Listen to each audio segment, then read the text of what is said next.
Revolution! Let's talk about Libya! Let's talk about imperialism! My friends, we are all the same people. Hands up if you are Jewish. Hands up if you are Jewish. One Jew there. Are you Jewish, sir? Don't be afraid. I will protect you from the Muslims. No. What's the Muslims gonna come on? Hands up if you are Muslim. Don't be afraid. I'll protect you from the Jews. Hands up if you are Christian. Don't be afraid. I'll protect you from yourselves. Whether you are Jewish, Muslim, or Christian, you all worship the same God. As Jews, you believe in Adam and Eve. As Muslims, you recognize Adam and Eve. As Christians, you recognize Adam and Eve. As Jews, you acknowledge Abraham. As Muslims, you acknowledge Abraham. As Christians, you acknowledge Abraham. Who do you recognize? As Jews, you recognize Moses. As Muslims, you recognize Moses. And as Christians, you recognize Moses. You all worship the same God. Who do you recognize? Who do I recognize? I believe in all of it. I believe in everything and I believe in nothing. I'm just a facilitator. I'm just here to create argument and debate. My friends, Christians, where are you Christians? Hands up if you're Christian. There you go. Sir, No. tell me, why is it that many Christians nowadays demonize Islam, Muslims, to the point that when you say, I'm a Muslim, people automatically think terrorist? Sir, please come closer. Where are you from? From Austria. Austria. Christianity, sir. As Christians, you find that the faith of Christianity is on the decline. People aren't going to church anymore. People have turned their backs on the churches. Why? Because on a Friday and a Saturday night, your pubs and clubs are full. You are too drunk to go to church on a Sunday. And because your faith is waning, your congregations are being depleted. Yet, as much as you fight against Islam, and remember, I'm not a Muslim, as much as you fight against Islam, Islam still remains the fastest growing religion in the world. We now have conflicts in Tunisia. We had conflicts in Egypt. We now have a conflict in Libya. Now, I'm not a supporter of Gaddafi. I believe Gaddafi should have left office a long time ago. But that is not the point. The real point we have today is that we have Western imperialists invading Libya, invading Africa to impose their will on the Libyan people. Why is Britain, France, Italy, America, and other Western nations in Libya today? The oil. Because Libya has the largest proven oil reserves in Africa. And I know many of you Muslims who are opposed to Gaddafi, who support the rebels. Let's put this into context. If the rebels are successful in getting rid of Gaddafi, I guarantee you that the rebels will be the next target of NATO. NATO doesn't care whether you are a rebel or whether you are pro-Gaddafi. When about the so-called international community. The international community wants this. The international community wants that. Who are the international community? Are the international community my brothers in Libya? My sisters in Nigeria? My brothers in Pakistan? My brothers in Lebanon? No! When they use the term, the international community says this, they mean America, Britain, France, Spain, Italy, New Zealand, Australia, Canada, Germany.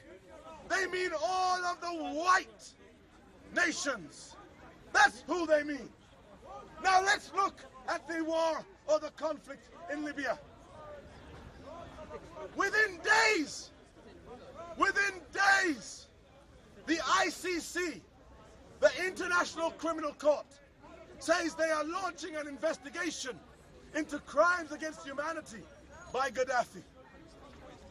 Within weeks, the United Nations has passed Resolution 1973 to impose a no-fly zone supposedly to protect civilians. My question to you, Joe Public, is very simple. If the ICC can launch an investigation within days against Gaddafi, if the United Nations within weeks can pass a resolution which is nothing but a declaration of war to bring troops to Libya, where the fuck were the ICC in Fallujah in 2004? Where the fuck were the United Nations resolutions to protect the people of Lebanon in 2006?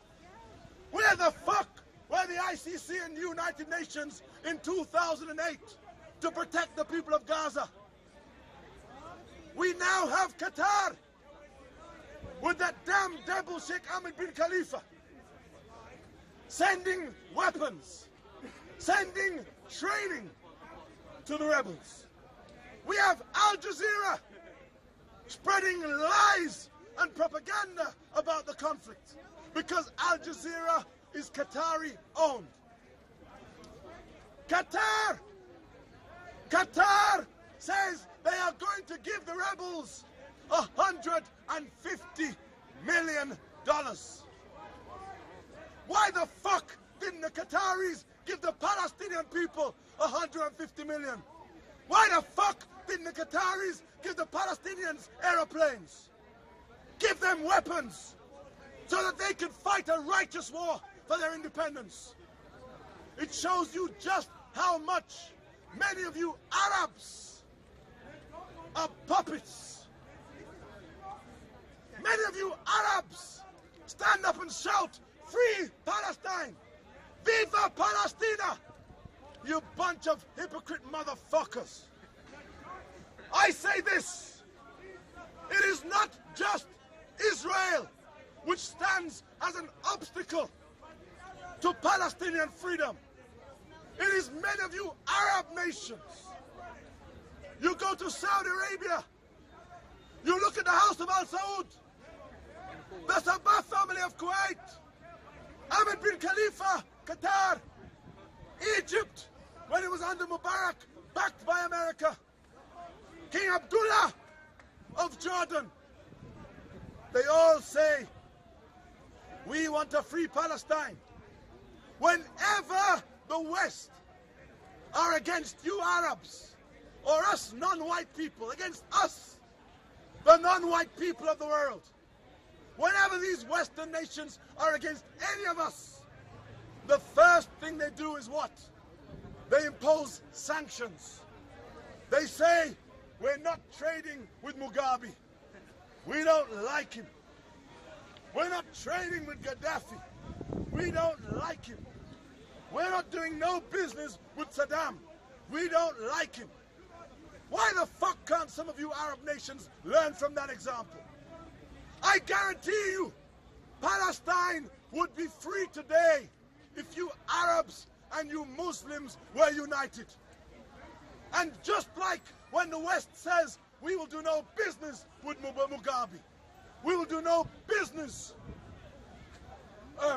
with Saddam, we will do no business with Gaddafi. If you Muslims said today, if you Arabs said today, no more oil until we have a solution to the Palestinian conflict, I guarantee you by midnight tonight, the Palestinian people will be waving the flag of independence and nationhood.